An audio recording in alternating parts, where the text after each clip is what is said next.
வணக்கம் ஆஸ்ட்ரோடெக் நேயர்கள். நம்மளுடைய சென்ட்ரல் சிஸ்டத்துல இன்னைக்கு நம்ம பார்க்கக்கூடிய பதிவு அப்படிங்கிறது 12ஆம் பாவகம் எனக்கூடிய எக்ஸிட் கேட்.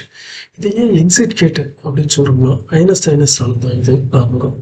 இதெல்லாம் ஏன் எக்ஸிட் கேட் அப்படின்னு சொல்றோம்னா நம்மளுடைய வாழ்க்கையில் ஏற்படக்கூடிய சிக்கல்கள் அல்லது முரண்பாடுகளுக்கு தீர்வு காணக்கூடிய இடம் அப்படின்னா இந்த 12ஆம் பாவகம் அப்படி எக்ஸிட் கேட். அதாவது அதுல இருந்து தப்பிச்சு போறதுக்கு அதற்கான வழி என்ன அப்படின்னு தேடக்கூடிய இடம் தான் இந்த 12ஆம் இடம்.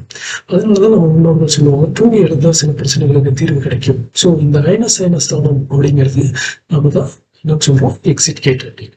அப்படிப்பட்ட இந்த 12ஆம் பாவகத்துல எந்த கிரகங்கள் இருந்தால் என்ன மாதிரியான அமைப்புகள் இருக்கும் அப்படிங்கிறத பத்தினா ஒரு பொது கணிப்பு தான் இது. இதற்கான தீர்ப்புகள் என்ன அப்படிங்கிறத நம்ம தனித்தனியா பார்க்கலாம். ஸோ அதுல முதல்ல பார்க்கக்கூடியது சூரியன். இப்ப சூரியன் இருக்கு 12ஆம் பாவகத்துல இருக்கு அப்படின்னா தனியா இருக்கிறதுல தான் உங்களுக்கு திருப்தியாக இருக்கும்.